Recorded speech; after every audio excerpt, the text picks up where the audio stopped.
Hey guys, this is Kid Rob speaking, and today we are going to design the follow-up car to the Hockenheim Mark II. And as we have spotted in the last episode, there is a new body available for that, which shall mark the Megga Hyper Duper supercar appearance of a Le Mans kind of body. And that shall be used to create the ultimate racing machine. And our Hockenheim Mark II isn't selling very well, as you can see. Even though it is the most hypercar ever, it's just a little bit too good. Or rather, the markets have become a little too small. Because if we take a look here, Gazmir is doing fine. Or well, not really fine. We turned down quite a bit, but now is recovering after this big downturn. And I have been warning a lot for the head and shoulders pattern here, so I hope it won't crash completely after this, but rather like flatten out a bit after this bubble we had in the early 80s. And in the other regions, it doesn't look quite as rosy. As you see here, it's like almost got to a good level of 0.5 and then just crashed down to half of it. And you have to put this into perspective. This is almost a 50% decline, while in Gazmir it wasn't nearly as bad up here. Considering that Florinia is one of our primary markets for super and hypercars, that kind of hurts. So I'm expecting better sales in the next 2 to 3 years on average, but we should be able to kind of cancel production 2 to 3 years ahead of time and just get rid of it to make way for the new model and sell off the stock in between. And in order to be able to replace it with something, we need to design something. So let's design a new car, the Hockenheim successor. And here it is. I think we shall be going for this car and make a proper Wilhelm McSpeck version out of it with a big mid-engine. And make it a little smaller and flare out the arches a little bit, because this car isn't large enough already. Yeah, that's good. Also, it might be the first time to use some aerodynamic fixtures. We're still going for steel here. Mid-transverse or mid-longitudinal? That's a good question. Let's try longitudinal first. And we shall use full alloy. Also, this is the closed beta version right now, and today on the... What date is it? So today is the 19th of September here when I'm recording this video, and we did have a closed beta patch which solved the performance issues. So and the first thing we did coming into the office was sit down and say like, oh fuck, performance is awful, and indeed we found a source for that and were able to get rid of the problem and increase performance by about a factor 2.5 to 3, which should get you back to the usual awful performance of automation. Isn't that perfect? Well, all these troubles will definitely be gone once we switch over to Unreal 4, but that is a few months away. And until then, we just take the awful performance. The general awful performance, not the awful performance you experienced the last few days, because that was truly awful. So, longitudinal all-wheel drive, that is one of the limitations here for this new car, because the all-wheel drive setup does take a lot of space. Alternatively, we could go with a rear-wheel drive setup, allowing for a larger engine, and maybe that's the way to go here. I don't know, because mid-engine at least has a lot of weight on the rear wheels, and if we're not producing like super insane amounts of power, then we can always use this even with just rear-wheel drive. But let's see how much of an engine we can fit in there. This already looks pretty good, so 6 liters, not a problem for V12. And we're going full alloy, and I think this is the first time we are going with a dual overhead cam 4-valve system. In 1987, that does make a lot of sense for being a serious contender for fastest car in the world. I don't think we want to go for a CNC shop requirement though, so we stick with Forge Works, go forged, and let's see, how large can this thing be? Oh, okay, that's about-ish the maximum we can go.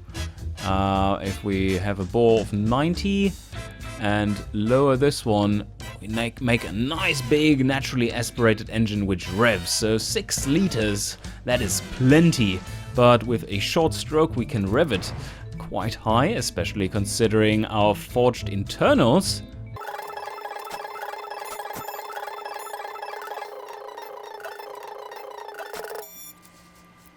Alright, that's a pretty good starting point for this engine, I think. So we have 537 horsepower, a decent amount.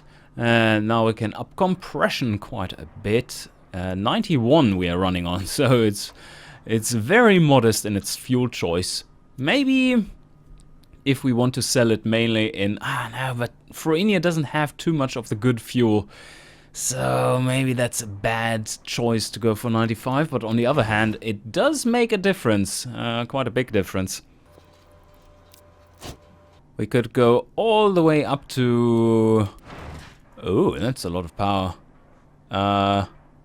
585 horsepower. I think we need to lower this one bit. Or 2? Yep, 2 steps. Very peaky up there. Maybe a little bit lower cam profile is better.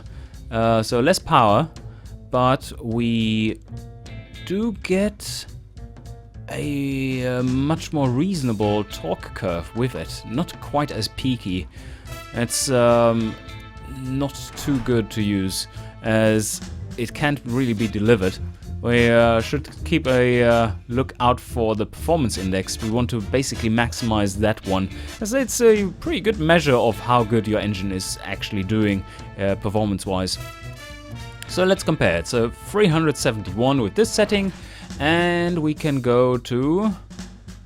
Oh, nope, that is indeed quite a lot better in performance.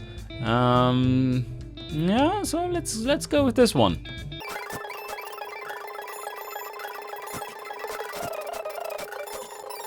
The question now is, what do we do with the gearbox setup? I think that must be really aggressive. We're probably aiming for...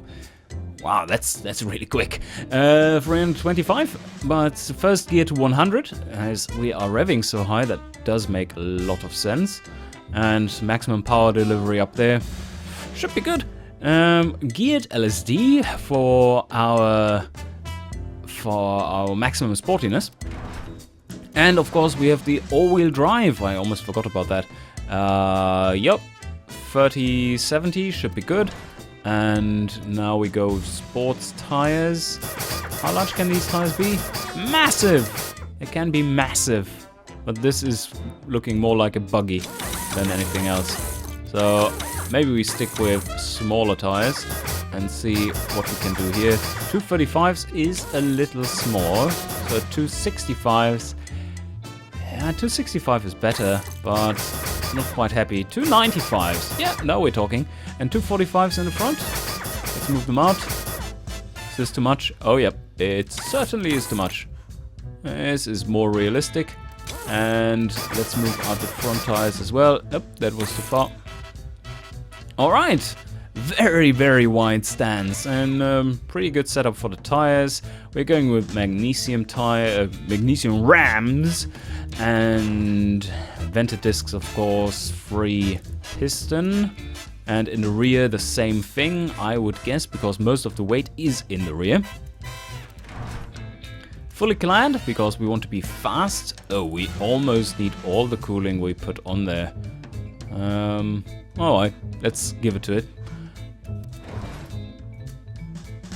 Seats. Yeah, no, that is the question. We could make 2 versions of this one. One which is just insane track day, fantastic performance car, and the other one is an actual hypercar. But on the other hand, that would lower our prestige quite a bit if we sold that. So maybe we are going for handmade and just go with the weight. Oh shit, luxury CD is costing a lot again. Do I want to go with that? Do we need traction control? I don't think we need traction control with this one. So let's make it a little bit more reliable, as we are needing... Let's see. So this is +5. We have 5 tech pool. If we activate this, nothing happens. So we could get traction control for free, so to say, with this one. Although I don't think we need it. But now Luxury City takes all 5 tech points. That means it places us in the -5 for reliability. That means we have to up it by 5 in order to offset that reliability. This isn't displayed here, unfortunately, but it is in the engine designer, so there is a good indication for what's actually going on under the hood there. But for here, let's see, do we want to have standard 80 safety?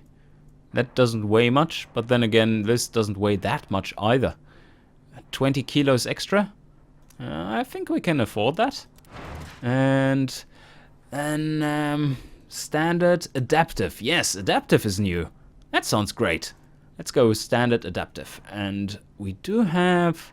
We could go for an air suspension, but that adds quite a bit of weight too. So I'm not digging that. Let's make these springs a little bit more modest.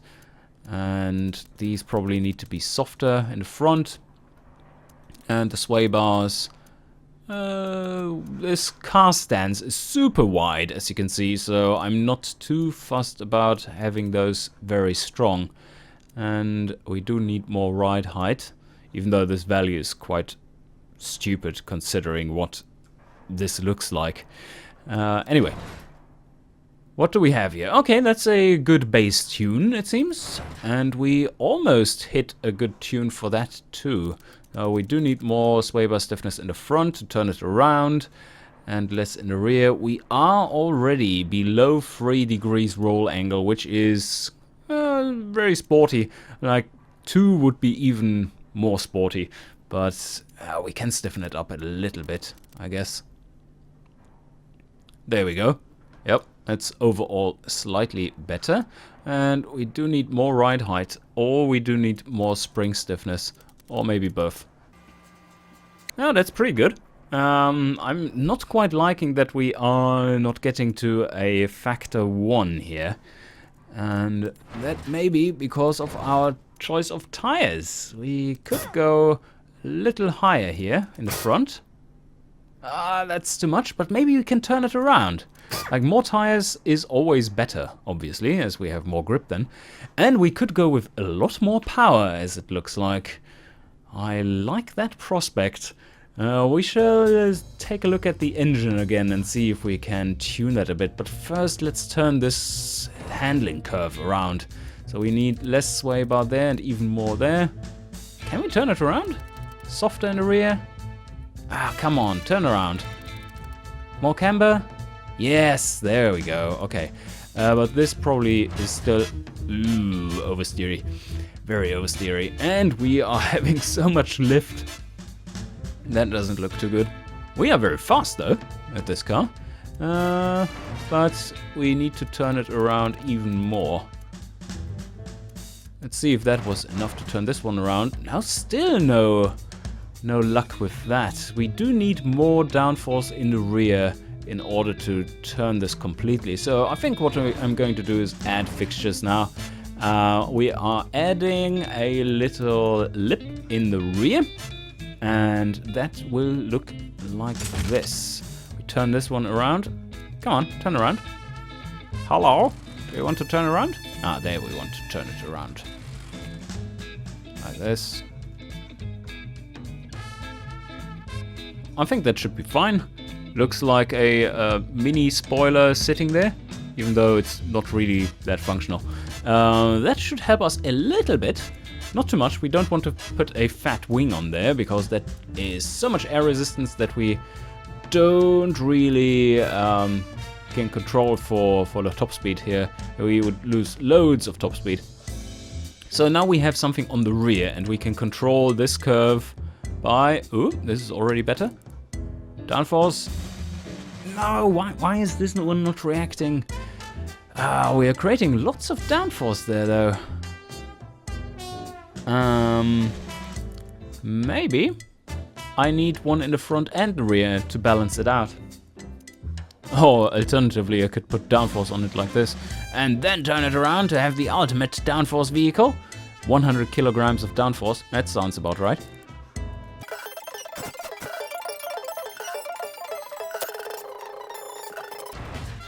Alright, so now I added a lip at the front as well, and we can now start balancing these as we like. I think they just don't want too much of my good tuning. And why is this one doing such weird stuff? This is the front. Ah, that's because it has so little weight on it. Yeah, that's looking much better already. And the dampers need to be softer. But then again, no, we don't need the comfort. We do need the drivability and sportiness. And it's doing some weird oscillations which we want to get rid of.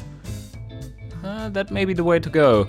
You're losing comfort here, but then again, who really cares? We are making a hypercar after all. And the brakes should be set into order as well. Let's reduce the brake size in the rear. Ah, no, not really the size, because then we're getting brake fade. We do want the size, but not the brake power in this case. So let's go with maximum size and then reduce it down. Or even like one piston and enhanced pad type. Yeah, I think that works. And now we can reduce it here.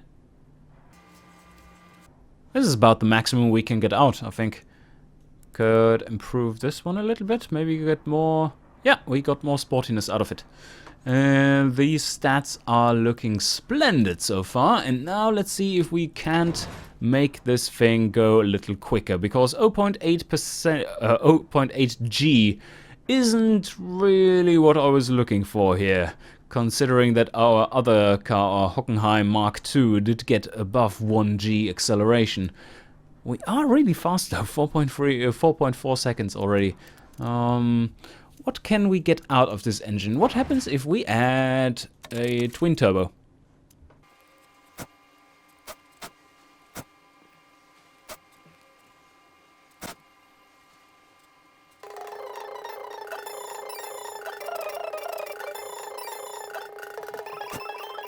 I think this is a reasonable compromise. Lots of power we're getting out of it now. 718 horsepower. That's somewhat impressive. And we do not want to add more exhaust diameter, as we see here, as this basically gets rid of our spooling cycle. Don't quite know why right now, but usually it's better to run turbos completely open. But then again, if the game says so, we'll take it for now. We are at exactly 95 octane. And that is what we were aiming for. We have a fully spooled point of 3,600 RPM. It's reasonable enough. And we can go a lot richer if we wanted to, because we're running 1 bar. So we can't go that much into it. 728 horsepower, and now we can add compression back into it. Like this, 740 horsepower. Yeah, I think that's a somewhat more sporty solution. Let's see. Now this is still without the new engine, and let's take a look what happens if we make this one tick over. Bam! Yes! Very nice. Apart from the drivability, which took a nosedive, it is much more prestigious too. And we have a much higher top speed. Something like this. We can reduce the spacing further. Now we're getting wheel spin though. It's a bit too much. And like this, I think we are getting, yes, 0 to 100 in 3 seconds. That's a good mark. Let's take a look. How much drivability do they like compared to sportiness? Is it really worth it? Because we are losing 15 drivability by using this engine instead of the other one. Yeah, no, but I think I know what we are going to do. We are just building both of them. So I'm going to make the hypercar variant, which is this one, which has the big turbo engine. And then we are making the supercar version, which is running the same engine but naturally aspirated. And that should be a lot cheaper to produce too. So, yeah, let's go with that.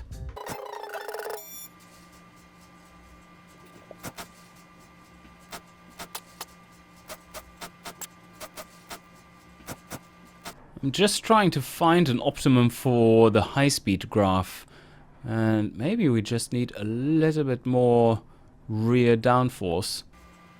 And that doesn't seem to be the problem overall, as everything goes green once we make that less.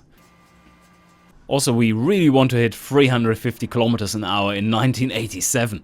So now the question is, what do we want to call this one? And I think I'm going for something which is akin to the Hockenheim, and that would be the Nuerburg, of course. And we call this one the Hyper. And with this naming, we shall continue to make the supercar variant. And again, the supercar variant is not much different. Let's go with the sports interior instead. And go with just a premium cassette. And no traction control still. But advanced safety, that's all good. So we have lowered the trim level overall. That's easier to produce. And now we need to change the engine. That is a big thing. So let's go for the clone. Deactivate the turbo, and whee! It's very mundane all of a sudden. We want to run super rich. Let's just retune this baby to have a little bit more power once again.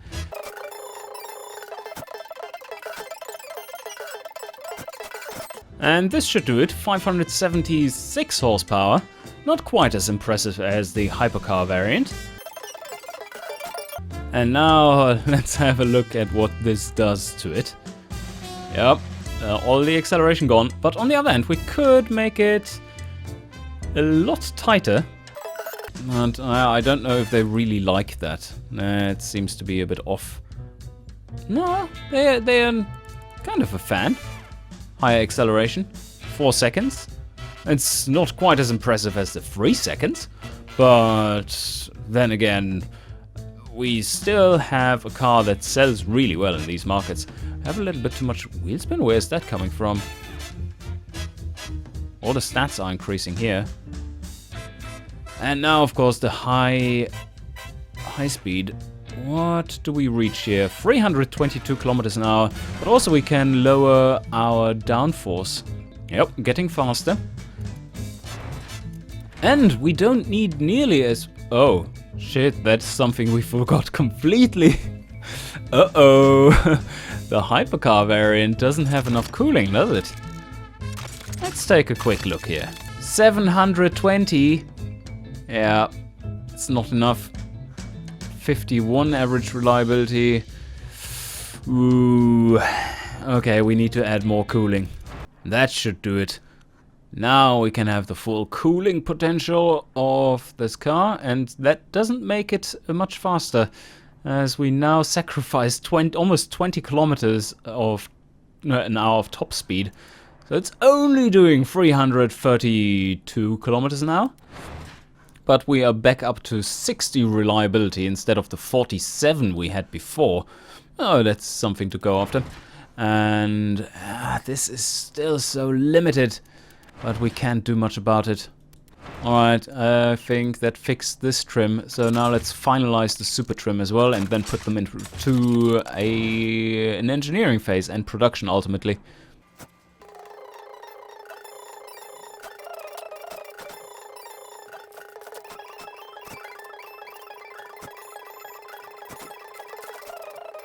Oh well, the supercar certainly has a massive amount more of drivability compared to the hypercar, but is lacking in prestige and the sportiness factor.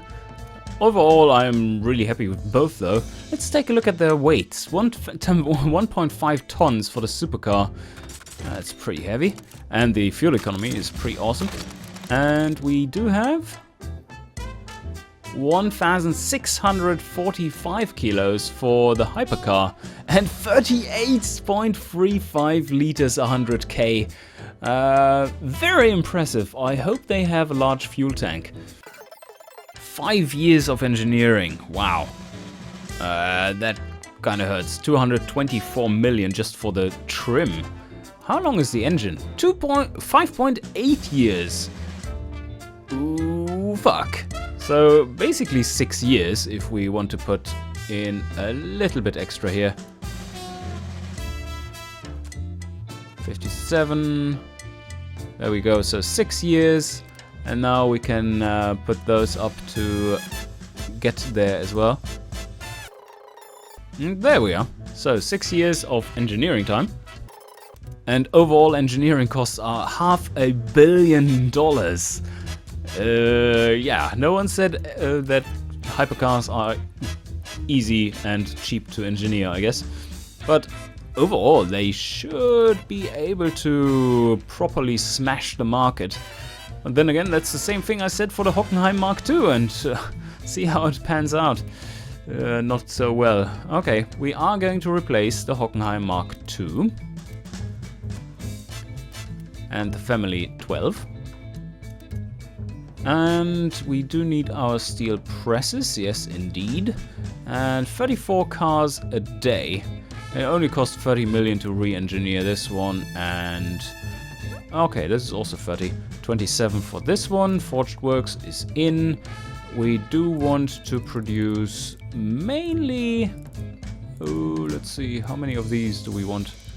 Maybe 8? 8 per day and 30 of the supercar. And we can just leave the shifts where they are for now and then adjust during the first month of production if need be. Okay, engine production is balanced, and now let's see how we end up. What? That's awesome. 150% competitiveness for our hyper variant.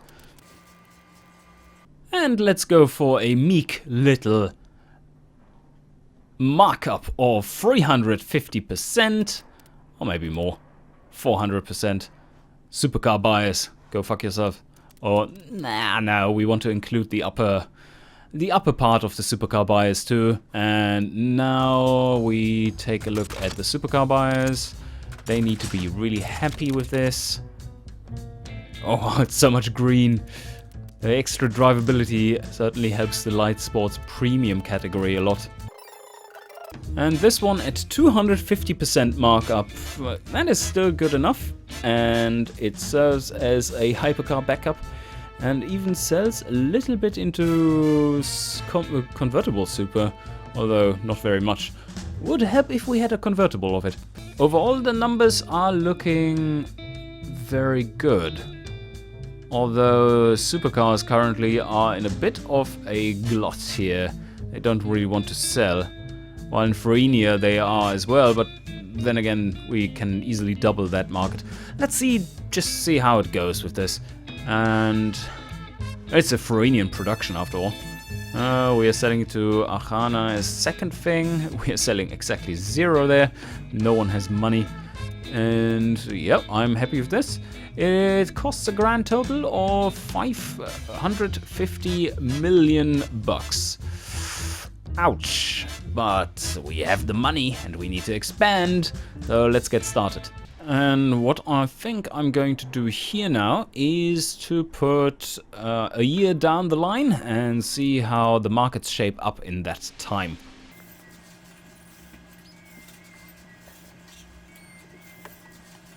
Oh yes, we are back in an upswing here and the year is soon ticking over. We have so many Hockenheims, but we are selling many more now than we did before because of this upturn. And we shall take a closer look before wrapping up here. Alright, we... 455 million in taxes. Ouch. The Hockenheimer now has 21,000 in stock, but we are selling at a decent-ish rate. We only have like 3 years of stock for the super convertible. Oh shit. And we are soon putting the well, we have the Dresden Mark II in production now. Oh, we did so even before, but this one is selling really well. Has already made 1.7 billion in profit, and the Dresden Lux Mark II is coming into production very soon. And the Nassau, which is the follow-up to the Dresden Mark II, is going into production in 1991, and then we have the Nuerburg, which is going up in 1993, still far away. So let's take a look at the markets here though. So we have this upturn, which is reasonably steep. And if we take a look at the market sizes, we see that the delivery segments, like the utility stuff, is still positive, which points to, which serves as a leading indicator a little bit for these. So I'm expecting that to last a little longer, this upturn, at least in Gasmea. Let's check out Farenia. Oh yeah, that's also pretty good.